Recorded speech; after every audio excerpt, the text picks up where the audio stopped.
नमस्कार दोस्तों, स्वागत है आपका आपके अपने चैनल नॉलेज लाइब्रेरी साइंस में। दोस्तों, इस वीडियो में हम बात करेंगे डीएसएसबी लाइब्रेरी एग्जाम के बारे में। ये एग्जाम जो कि 25 नवंबर 2021 को थर्ड शिफ्ट में होने वाला है, उस एग्जाम के बारे में डिटेल में चर्चा करेंगे। हम इस वीडियो में जानेंगे कि उसका क्या सिलेबस है, सिलेबस में क्या क्या चीज़ें आएंगी, उन सब के बारे में। और यही नहीं, इस वीडियो में आपको बहुत सी ऐसी जानकारी देखने को मिलेगी जो शायद ही आपको यूट्यूब के किसी और चैनल पर आपको देखने को मिले, क्योंकि इस जो सिलेबस है, इस सिलेबस में ऐसी बहुत सी हिडन चीज़ें हैं। अगर आप उन्हें नहीं समझा तो हो सकता है महंगा पड़ जाए, क्योंकि इन छोटी छोटी चीज़ों को अगर आपको नहीं पता होगा तो ये एग्ज़ाम क्रैक करना बहुत मुश्किल हो जाएगा। जैसे कि अगर मैं यहीं पे थोड़ा सा एक हिंट दे दूं कि जैसे मान लीजिए आप अगर सेक्शन ए में जनरल अवेयरनेस का पार्ट अटेम्प्ट कर रहे हैं, 20 सवाल अगर आप अटेम्प्ट कर रहे हैं, अगर उन 20 सवालों में से अगर आपको कुछ नहीं आता है, हो सकता है आपको हार्ड लग रहा होगा और आप उसे स्किप करके अगले पार्ट में चले जाएंगे।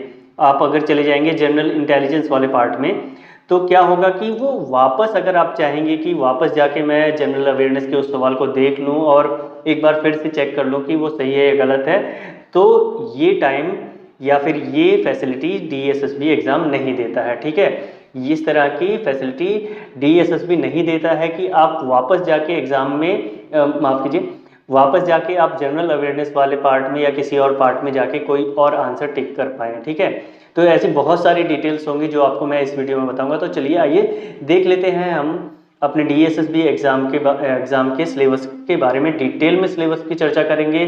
और यही नहीं, अगर आप देखेंगे तो इसमें बहुत सी ऐसी छोटी छोटी चीज़ें होंगी जिनका ध्यान रखना आपको बहुत ज़रूरी हो जाएगा। ठीक है, तो चलिए स्टार्ट करते हैं। देखिए, ये नोटिफिकेशन है, जो वैकेंसी का नोटिफिकेशन है, जो 4/1/2020 को निकाला गया था डीएसएसबी की ओर से। इसकी लास्ट डेट और एग्ज़ाम फॉर्म, माफ़ कीजिए, फॉर्म फिल करने की डेट है इसमें। इसके अलावा ये पोस्ट है, पोस्ट कोड ये देखिए यहाँ पर है, ये पोस्ट कोड है 92/20।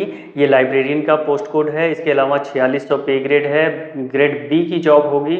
और ये पोस्ट की डिटेल्स हैं। देखिए यहाँ पर दिखा देता हूँ मैं किसके लिए कितनी पोस्टें हैं, वो सारी डिटेल्स आपको देखने को मिलेगी यहाँ पर। ये देखिए यहाँ पर है टोटल 197 पोस्ट है, यानी 200 पोस्टें हैं।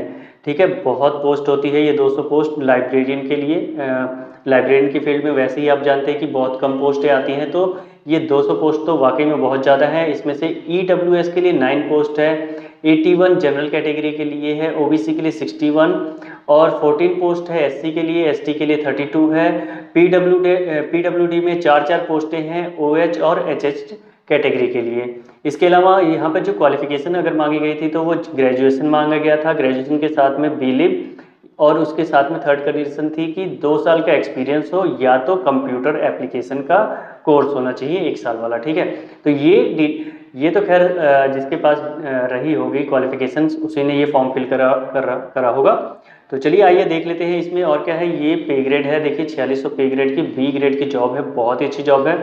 अच्छी इस लिहाज से है क्योंकि ये जो, अगर आप मान लीजिए मेरी अगर आप यहाँ पर सिलेक्ट हो जाते हैं, इस एग्ज़ाम में आप सिलेक्ट हो जाते हैं, तो आपको क्या होगा कि आपकी जो पोस्टिंग होगी वो किसी स्कूल लाइब्रेरी में होगी। स्कूल का आप लाइब्रेरियन बनेंगे। अगर आप दिल्ली गवर्नमेंट के स्कूल लाइब्रेरियन बनेंगे तो वो जॉब क्या होगी, हाफ डे की जॉब होती है, क्योंकि या तो मॉर्निंग का स्कूल होगा या तो इवनिंग का स्कूल होगा।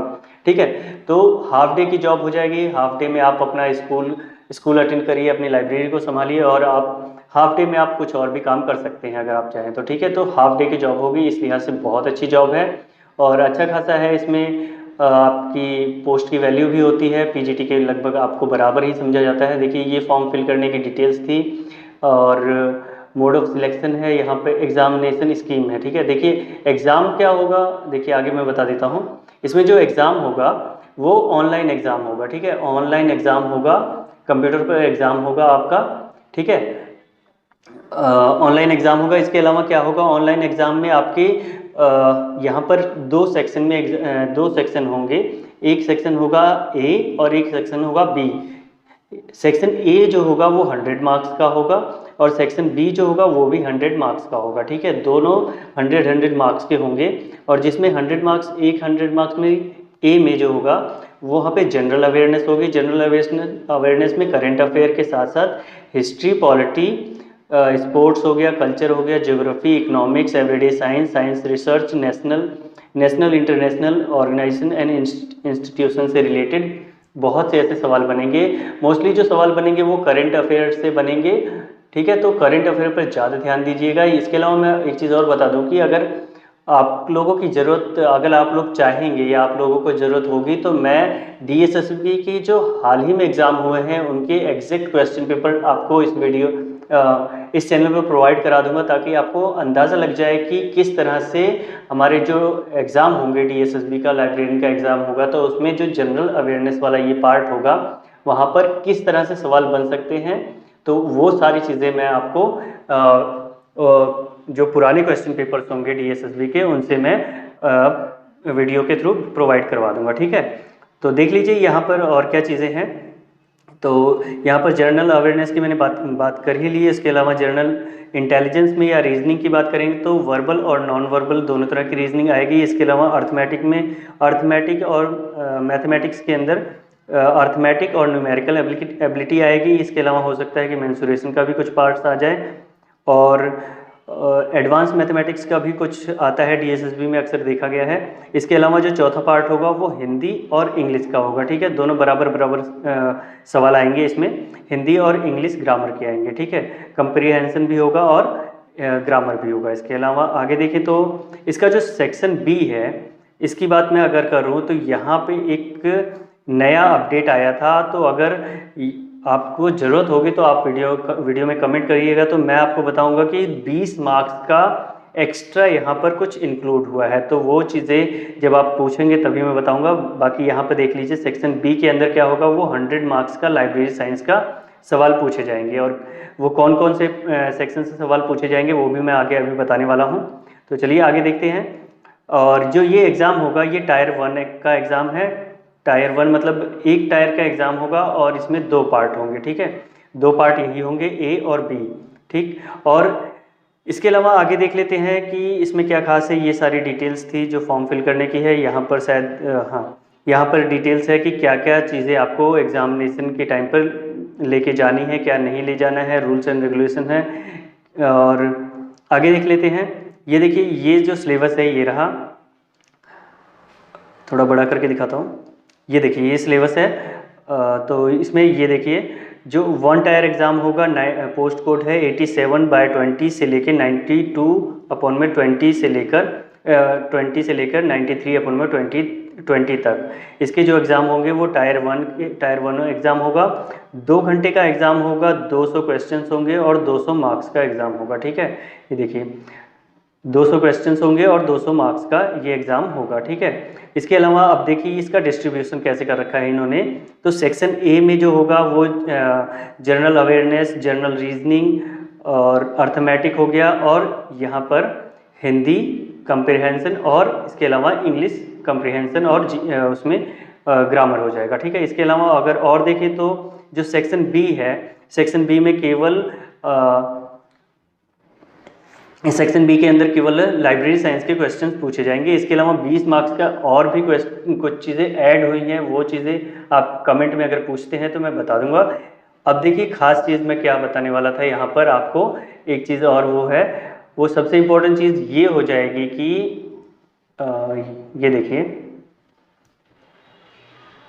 यहाँ पर अगर A को पढ़ेंगे आप तो यहाँ पर लिखा हुआ है applicant of the post code 87 to 92 must have to qualify in the section A and section B separately as per their category UR SC ST OBC PWD minimum qualifying marks, ठीक है। तो यहाँ कहने का मतलब ये है कि आपका जो ये एग्ज़ाम है लाइब्रेरियन का एग्ज़ाम है, इसमें 2 सेक्शन होंगे, ठीक है। वो 2 कौन से सेक्शन है, ये 2 सेक्शन है। इन 2 सेक्शंस में अलग से सेपरेटली अलग अलग से आपको पास होना होगा। यही वो गलती है जिसकी वजह से मोस्टली लोग इस एग्ज़ाम में फेल हो जाते हैं DSSB के।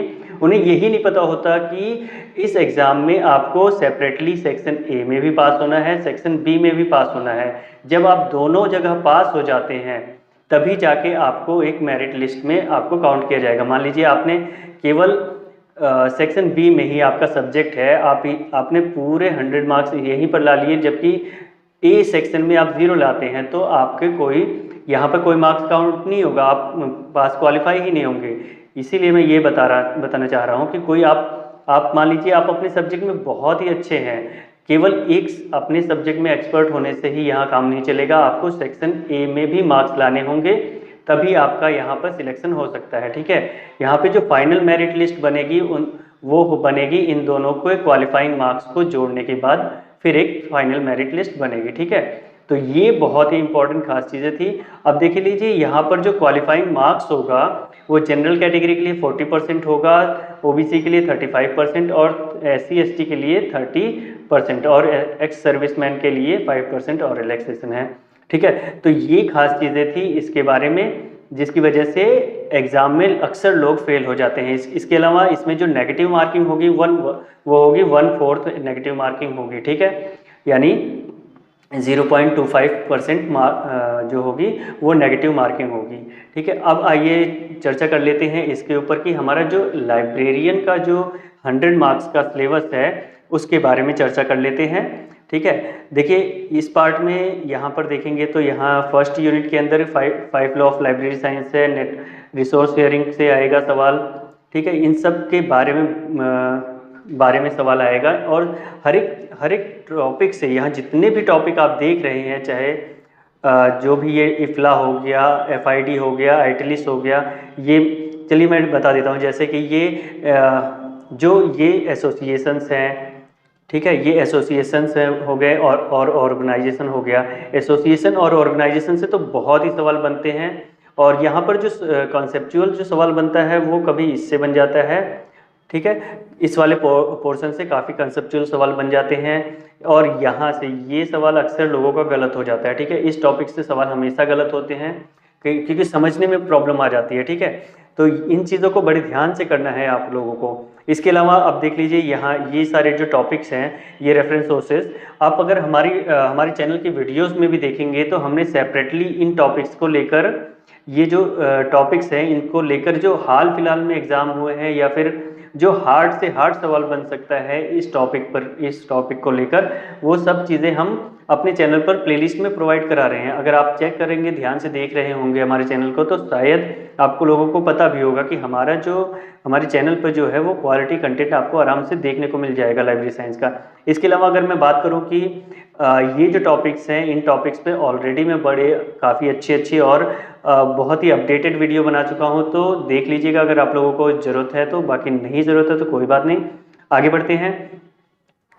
और तीसरा जो टॉपिक है इसमें रेफरल और रेफरेंस सर्विसेज के बारे में है। SDI CDS SDI हो गया, ऑनलाइन सर्विसेज। अब तो देखिए मोस्टली सवाल यहाँ से बनने के चांसेस हैं। ऑनलाइन सर्विसेज हो गया, ठीक है, यहाँ से हो सकता है एब्स्ट्रैक्टिंग, इंडेक्सिंग और SDI CAS, इनसे काफ़ी सवाल बनने के बहुत चांसेस है। ठीक है, और इसके अलावा ये क्लासिफिकेशन एंड कैटलॉगिंग वाला पार्ट है। ठीक है, क्लासिफिकेशन एंड कैटलॉगिंग वाले पार्ट में कई तरह से सवाल बन सकते हैं। आप चाहेंगे तो मैं इन पर वीडियोस भी बना दूंगा। ठीक है, तो आगे बढ़ते हैं। ये पार्ट है, ये मैनेजमेंट वाला पार्ट हो गया इसमें। ठीक है, इससे भी बहुत सारे सवाल बनते हैं। मैनेजमेंट वाला पार्ट हो गया इसमें, इससे काफ़ी सारे सवाल बनते हैं, जैसे एक्विजिशन से सवाल हो गया, मेंटेनेंस हो गया। देखिए एक्विजिशन से कैसे बन जाएगा, यहाँ पे एक्सेशन रजिस्टर के बारे में पूछ लेते हैं और ISBN नंबर के बारे में, ISSN नंबर के बारे में, इन सब के बारे में बड़ी डिटेल में एग्ज़ाम काफ़ी फ्रिक्वेंटली सवाल पूछे जाते हैं हमारे लाइब्रेरियन के एग्ज़ाम में। ठीक है, और देख लेते हैं आगे चल के। तो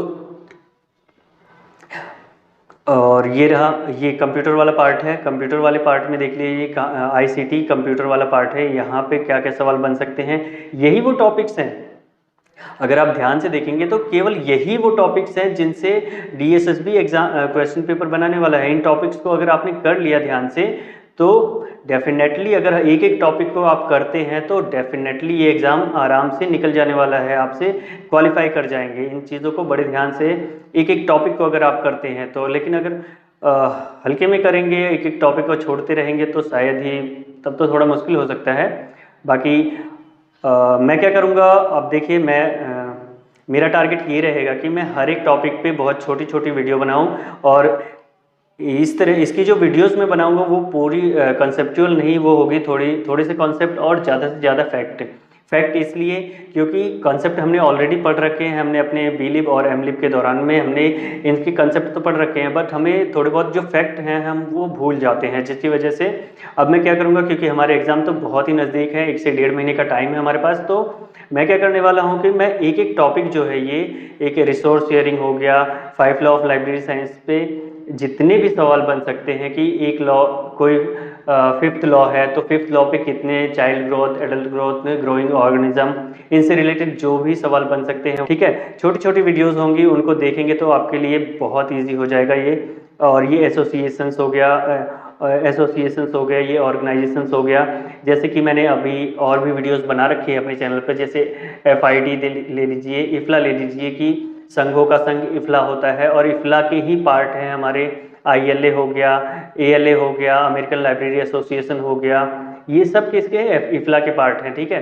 तो इफ्ला की स्थापना कब हुई थी, तो 27 सितंबर को हुई थी, ठीक है। इसी तरह से जितने भी एक टॉपिक से रिलेटेड जो जो सवाल बन सकते हैं उन सब के ऊपर मैं वीडियोस लेकर आऊँगा। तो चलिए इस वीडियो में इतना ही, बाकी आप अपनी तरफ से आप लोग पूरे तैयार हो जाइए, इस एग्ज़ाम को हमें कैसे भी करके इस एग्ज़ाम को क्रैक करना है और हमें DSSB लाइब्रेरियन की जॉब हमें लेनी है, ठीक है। बाकी आप अगर आपको वाकई में वीडियो चाहिए तो आप कमेंट भी कर सकते हैं कि ये एक एक टॉपिक पर मैं वीडियो बना दूँ, बता दीजिए मुझे कि मैं वीडियो बनाऊँ, तो मैं पक्का उस पर वीडियोस बनाऊँगा, ठीक है।